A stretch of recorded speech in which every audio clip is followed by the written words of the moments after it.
Então, Efésios, no capítulo 4, no versículo 17. Vou fazer uma breve leitura aqui e a gente vai dissertando a respeito desse texto. Várias vezes já nós já falamos sobre essa primeira parte até o versículo 24. E hoje eu quero avançar um pouquinho, entrar no capítulo 5, para que a gente vá crescendo junto com o texto. Muitas vezes essa leitura juntos aqui, ela ajuda que a gente possa aprender a entender o texto bíblico da maneira mais simples possível. O que realmente ele está dizendo. Às vezes a gente faz uma mística em torno do texto e acaba perdendo o melhor do texto. Como eu disse, tem pessoas que vêm e pegam um versículo e fazem uma exposição de 2 horas num versículo. Mas eu não sei da onde ele trouxe a construção toda, né? No entendimento. E o que a gente procura lendo o texto todo é a construção do entendimento dentro do próprio texto. É claro, sem fugir do contexto, né? Quando você lê um texto da Bíblia, como esse texto de Efésios, você tem que entrar no tempo em que o texto foi escrito, para quem ele foi escrito, qual era o motivo e quais de fato são os ensinamentos que o texto traz e a verdade prática do texto para nós. Amém? Amém. Então vamos lá. Efésios 4:17. Isto, portanto, digo e no Senhor testifico, que não andeis como também andam os gentios, na vaidade dos seus próprios pensamentos, obscurecidos de entendimento, alheios à vida de Deus, alheios à vida do Evangelho, por causa da ignorância em que vivem e pela dureza do coração. Andar na vaidade dos seus próprios pensamentos é andar na sua forma de pensar, é andar na sua maneira, muitas vezes irredutível de pensamento. E aqui ele cita essa classe de pessoas que são os gentios, porque havia aqui na época uma distinção entre judeus e gentios, mas na verdade nós sabemos que o Evangelho não veio apenas para os judeus, ele veio também para os gentios. E tem um texto de Paulo que ele diz que Deus derrubou na sua própria carne a separação, a parede. Por intermédio de Cristo, derrubou essa parede de inimizade que existia entre judeus e gentios. Então, isso foi derrubado em Cristo pelo Evangelho. Fez de todos nós um novo homem. Um novo homem. Volta aí um pouquinho para trás, no capítulo 2, no versículo 12. Aí ele está falando para pessoas que não são herdeiras como os judeus. Olha só, exatamente o que eu acabei de citar. Ele diz assim: naquele tempo, estáveis sem Cristo, separados da comunidade de Israel, estranhos às alianças da promessa, não tendo esperança e sem Deus no mundo. Exatamente o que eu disse. Olha o versículo 13. Mas agora, em Cristo, tudo é em Cristo. Em Cristo, vós que estáveis antes longe, fostes aproximados por intermédio do sangue de Cristo, por intermédio da cruz de Cristo, por intermédio do sacrifício de Cristo, por intermédio da obra de Cristo na cruz do Calvário, por intermédio do tetelestai de Cristo, do tudo está feito, tudo está pronto, tudo está consumado. Ele nos aproximou, porque Ele é a nossa paz. Quando se fala de paz aqui, não está falando de uma paz interior. Ele está falando de uma paz em relação à nossa ligação com Deus. Nós estávamos sem paz com Deus porque estávamos desligados de Deus, e é o que o outro texto que eu vou ler vai falar.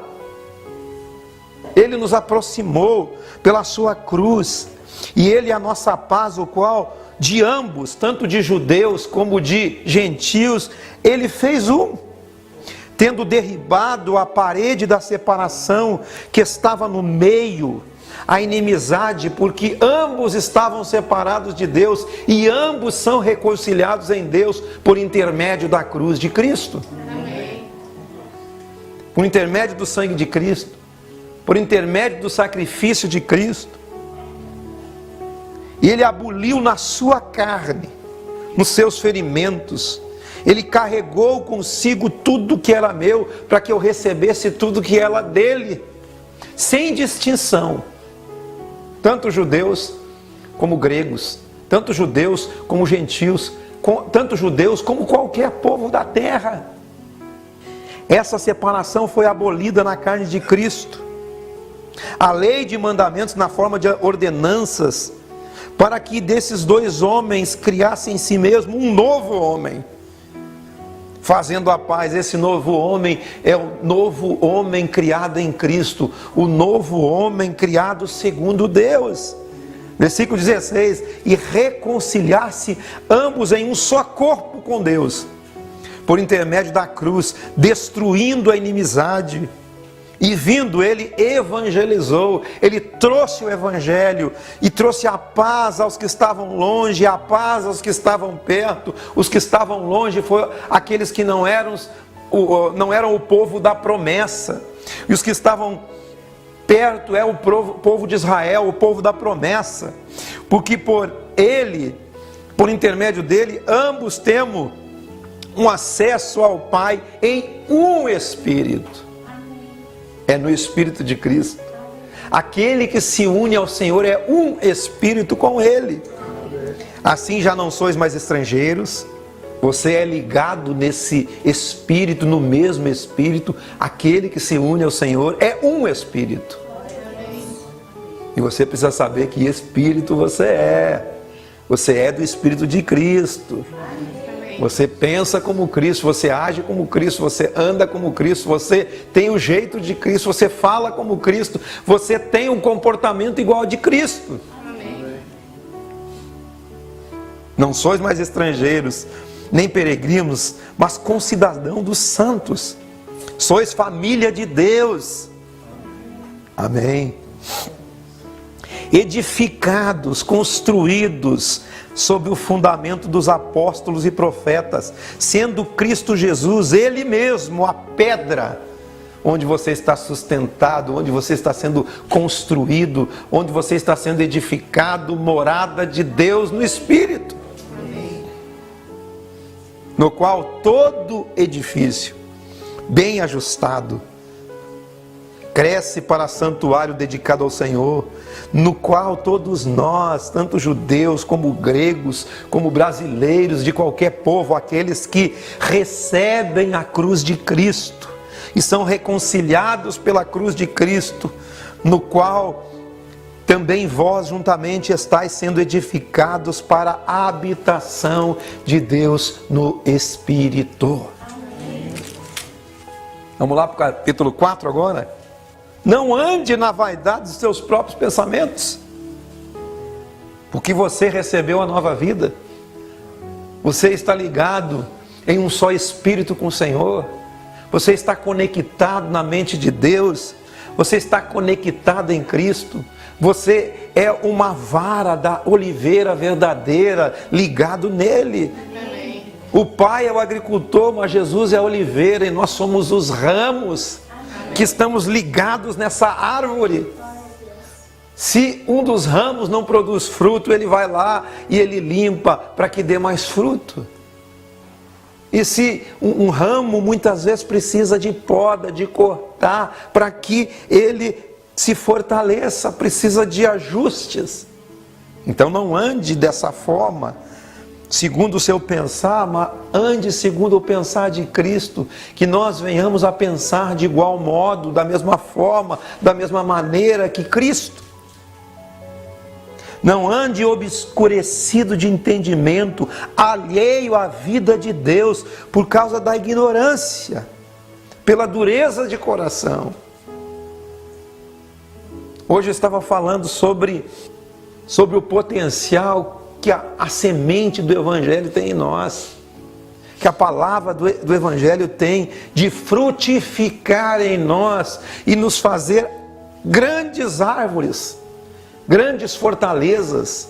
Uma semente produz uma árvore que produz vários frutos, e vários frutos, várias sementes e várias árvores, e sucessivamente uma multiplicação sem limite.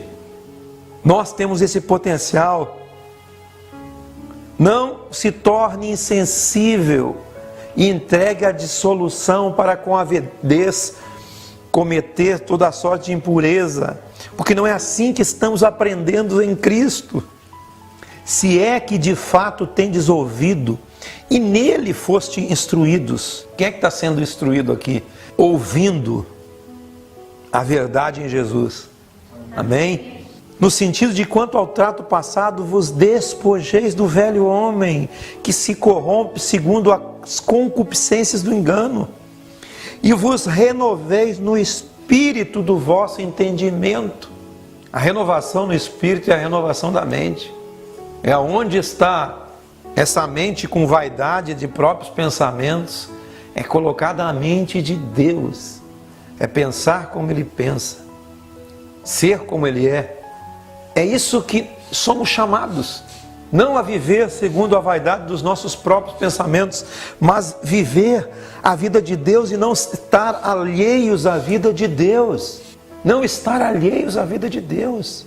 No sentido de que, quanto ao trato passado, vos despojeis do velho homem, que se corrompe segundo as concupiscências do engano, e vos renoveis no espírito do vosso entendimento, e vos revistais do novo homem, criado segundo Deus, em justiça e retidão, procedentes do Evangelho, procedentes da verdade, procedentes do verbo da vida, procedente de Cristo. Cristo é a verdade, Cristo é o Logos de Deus. Precisamos ter o testemunho do Espírito e o testemunho da palavra. E aí ele segue com algumas recomendações, deixando a mentira, fale cada um a verdade com o seu próximo, porque somos membros uns dos outros. Irai-vos e não pecais. Não se ponha o sol sobre a vossa ira, se conserte, busque perdão, busque arrependimento. Aquele que furtava, não furte mais, antes trabalhe fazendo com suas próprias mãos o que é bom, para que tenha com que acudir o necessitado. Você vê que o conselho aqui é que você trabalhe para que você tenha para acudir alguém que precisa, não pensando em si mesmo, mas pensando no outro. Não saia da vossa boca nenhuma palavra torpe, e sim unicamente a que for boa para edificação, conforme a necessidade, e assim transmita graça aos que ouvem. Que o que você fala transmita graça, amor. Não entristeçais o Espírito, no qual fostes selados para o dia da redenção. Longe de vós toda amargura e cólera e ira e gritaria e blasfêmias, e assim toda malícia. Antes sede uns para com os outros compassivos, perdoando-vos uns aos outros, como também Deus em Cristo vos perdoou. Sede imitadores de Deus, como filhos amados, e andai em amor, como também Cristo nos amou, e se entregou a si mesmo por nós, como oferta e sacrifício a Deus, em aroma suave. Toda impudicícia, toda sorte de impureza, impudicícia é falta de pudor. Toda falta de pudor e toda sorte de impurezas ou cobiça, nem sequer se nomeie entre vós, nem fale disso, como convém a santos, nem conversação torpe, nem palavras vãs ou chocarrices, coisas essas inconvenientes, antes pelo contrário, ações de graça. Sabei que nenhum incontinente ou impuro ou avarento tem herança no reino de Cristo. Nenhum avarento ou idólatra tem herança nesse reino. Ninguém vos engane com palavras vãs, porque por causa dessas coisas vem a ira de Deus sobre os filhos da desobediência. Portanto, não sejais participantes com eles, pois outrora Éreis treva, agora não, agora nós estamos reconciliados. Somos luz no Senhor. Andai como filhos da luz. Porque o fruto da luz consiste em toda a verdade, toda a justiça e toda a bondade. Justiça, bondade, verdade, provando sempre o que é agradável ao Senhor. Não seja cúmplice das obras infrutíferas das trevas, antes, porém, reprovai-as. Porque o que eles fazem oculto, só referir é vergonha. Mas todas as coisas, quando reprovadas pela luz, a luz da palavra, a luz do Evangelho, a luz do conhecimento de Cristo, e essas coisas se tornam manifestas, porque tudo que se manifesta é luz. Você tem que trazer as coisas para a luz da palavra do Evangelho dentro de você. Todas as coisas são manifestas por essa luz que você tem. Por isso que Jesus diz no outro texto: se a luz que há em ti são trevas, quão grandes trevas são. Por isso que todas as nossas obras, tudo o que pensamos, ou imaginamos, ou fazemos, elas têm que ser manifestas pela luz da palavra do Evangelho. Por aquilo que cremos, pela consciência nova que nos habita, pela palavra do Evangelho que nós praticamos, que nós não sejamos como aquele homem natural, o homem natural que olha e contempla o seu rosto no espelho, e quando ele se afasta do espelho, não lembra mais de como ele era. Por isso que as coisas têm que estar nuas e patentes diante do espelho da palavra de Cristo, do espelho da palavra do Evangelho, do espelho da palavra de Deus, naquilo que é vivo em você. Não diante de uma regra, porque se nós seguimos a Bíblia literalmente como regra, não conseguiríamos cumprir tudo. Você será julgado pela luz que há em você, pela luz que há em nós. É o quanto de luz nós temos. Por isso que o apóstolo Pedro, ele disse: é melhor que nós não tivéssemos o conhecimento da verdade, do que nós, tendo o conhecimento da verdade, andar de uma forma contrária a essa verdade. É como se a porca lavada voltasse ao lamaçal e o cachorro voltasse ao próprio vômito. Aquele que conhece a verdade não a pratica. Aquele que conhece e tem a palavra, a luz do Evangelho, e não anda de acordo com essa luz. Por isso que todas as coisas, como Paulo está dizendo aqui aos Efésios, que todas as coisas, quando reprovadas pela luz e manifestas pela luz do Evangelho, pela luz da palavra, se tornam manifestas, porque tudo que se manifesta é luz. E ele nos adverte dizendo: desperta tu que dormes, levanta de entre os mortos e Cristo te iluminará. A palavra do Evangelho te iluminará. Vede quão prudentemente você anda, não como nécio, e sim como sábio, remindo o tempo, porque os dias são maus. Não vos torneis insensatos, mas procurai compreender a vontade do Senhor. Não se embriague com vinho, que há dissolução, mas se encha do Espírito. Não perca os seus sentidos como alguém embriagado. Não perca os sentidos em relação à palavra da fé e à palavra do Evangelho. Não perca os sentidos. Não beba o vinho da dissolução, o vinho da embriaguez. Eu não estou falando aqui num vinho literal. Não perca os seus sentidos em relação à palavra que você recebe. Ande como filho da luz. Procure entender. Aproveite todo o tempo que você tem. Os dias são maus. Compreenda a vontade do Senhor. Encha-se do Espírito de Deus, do Espírito de Cristo, falando entre vós com salmos, com palavras, entoando e louvando de coração ao Senhor com hinos e cânticos espirituais, e dando sempre graças a Deus por tudo, a nosso Deus Pai, em nome de nosso Senhor Jesus Cristo, e sujeitando-vos uns aos outros no temor de Cristo. Amém. é no temor de Cristo. Não ande mais como andavam os gentios. Não ande mais segundo a velha vida. Ande agora segundo a nova vida que te habita, a vida do Evangelho. Porque no dia a dia, na correria, a luz da palavra, a luz do Evangelho vai se manifestar nos períodos do dia, nas circunstâncias, nas situações. E nós vamos ter que tomar decisões.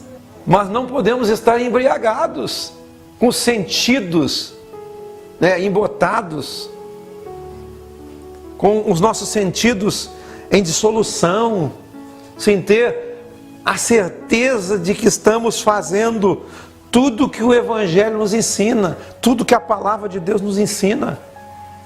Por exemplo, num problema conjugal, em casa, num problema com o filho, as suas ações têm que ser ações baseadas em amor, ações baseadas em perdão todo dia. Tudo isso, quando vem à tona, essas coisas são reprovadas pela luz que nos habita. A luz da palavra, a luz do Evangelho. Você foi vivificado. Você não precisa mais viver em ignorância, porque você está recebendo a palavra. Se de fato você tem ouvido e nele foi instruído, segundo a verdade de Cristo, segundo a verdade do Evangelho, você já se despojou do velho homem, você já recebeu uma nova vida, você já se renovou no espírito do seu entendimento. A mente de Cristo agora nos habita, a capacidade de pensar como Cristo. O pouco do Evangelho que você tem já é suficiente para você mudar algumas atitudes. Porque o Evangelho é uma construção, dia a dia, todo dia. Se renove no espírito do vosso entendimento, se revista do novo homem criado segundo Deus, com testemunho no espírito, testemunho da verdade do Evangelho, criado em justiça e retidão procedentes da verdade. Ande na luz. Ande na luz da verdade da palavra e da verdade do Evangelho. Mantenha-se edificado sobre o fundamento, no qual Cristo é a pedra angular, no qual todo edifício bem ajustado cresce para santuário dedicado ao Senhor. Você é um santuário de Deus. Você é casa de Deus, você é morada de Deus no Espírito. E nós estamos juntamente sendo edificados para a habitação de Deus no Espírito. Edifique sobre o fundamento. Edifique sobre a palavra de Cristo. Edifique-se sobre a palavra do Evangelho. Porque ninguém pode lançar outro fundamento além do que foi posto, o qual é Jesus Cristo. Como você está edificando sobre o fundamento? Sobre o fundamento da verdade de Cristo. Receba essa verdade, irmãos. Receba a verdade da palavra. Receba a verdade de Cristo no seu interior, a verdade do Evangelho. O Evangelho tem poder para transformar você, para transformar nossas vidas. Amém? Amém. Glória a Deus.